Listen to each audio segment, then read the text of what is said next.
আজকে আপনাদেরকে দেখাবো আমাদের বাড়ির পিছনের সাইডটা। এই সাইডটা এত সুন্দর আর শান্তির একটা জায়গা।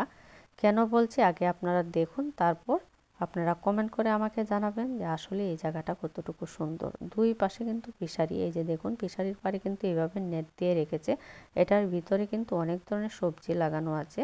সবজি বলতে আপনার পেঁপে গাছ এগুলো, কারণ ফিশারির পাড়ে তো এত শাকসবজি করা যায় না, যেগুলো উপরে উঠে যায় সেগুলো লাগানো। এই যে দেখুন শান্তির একটা জায়গা।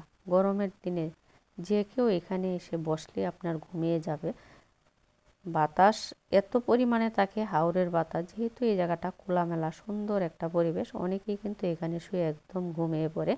আর এরকম বেঞ্চ কিন্তু আমাদের এখানে ফিশারির পাড়ে 3-4টার মতো বানিয়ে রেখেছে, যাতে মানুষ বসতে পারে, একটু আরাম করতে পারে।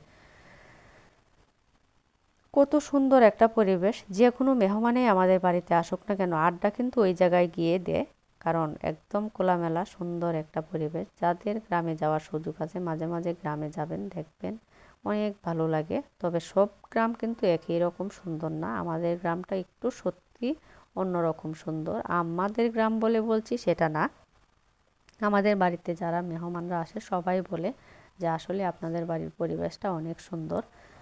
কারণ বাড়ির ভিতরটা দেখাতে পারি না, লোকজন থাকে, মহিলারা ক্যামেরার সামনে আসতে চায় না, ওরা লজ্জা পায়। আর আমি নিজেও যেহেতু ক্যামেরার সামনে আসি না, অন্য মহিলাদেরকে কেন আমি আনবো, সেটা আমার কাছে ভালো লাগে না। এরপর বাড়িতে এসে দেখি সুন্দর রান্নাবাড়া শুরু হয়ে গিয়েছে। মাছ মাংসর পাশাপাশি এরকম যদি একটা চেপার ঝোড়া থাকে, তাহলে ওই দিন খাবারটা অন্যরকম মজাও হয় আর পেট ভরে ভাতও খাওয়া যায়। মাছ মাংস তো থাকবেই, একটু জাল টাইপের খাবার, ভর্তা ভাজি, এগুলো দিয়ে কিন্তু অন্যরকম বেশি করে একটু ভাত খাওয়া যায়, আর মুখের রুচিটাও একদম অন্যরকম হয়ে যায়। একঘেয়েমি খাবার খেতে খেতে দেখবেন ভালো লাগে না, তখন একটু ডিফারেন্ট টাইপের খাবারগুলো মুখের মধ্যে অন্যরকম মজা। আসলে তো খাবার যে কোনোটাই খান না কেন, মুখে যদি ভালো লাগে সেই খাবারটা হোক ভর্তা ভাজি মাংস পোলাও, আপনি খেতে পারবেন। আর মুখে যদি ভালো না লাগে তাহলে কোনো খাবারই খাওয়া যায় না। তারপরেও এই টাইপের খাবারগুলো কিন্তু অন্যরকম মজা হয়। আর আজকের ভিডিওটা কেমন হয়েছে অবশ্যই কমেন্ট করে জানাবেন। যদি ভালো লাগে পেজটা ফলো দিবেন, লাইক কমেন্ট করবেন। এই যে দেখুন একদম ডিম আছে বসিয়ে রেখেছে, এভাবে তেলটা ছেড়ে দিবে, আর বেশি করে রসুন দিয়েছে। এই রসুনটার কারণেই চেপার ঝোড়াগুলা কিন্তু খেতে অনেক ভালো লাগে, একটা ঝাঁঝালু ভাব থাকে, অন্যরকম মজা। কি যে মজা হয়েছিল, জোড়াটা দেখেই তো লোভনীয় লাগছে। আমি যে ভয়েস দিচ্ছি এখন আমার মনে হচ্ছে আর একটু ভাত খাই জোড়া দিয়ে।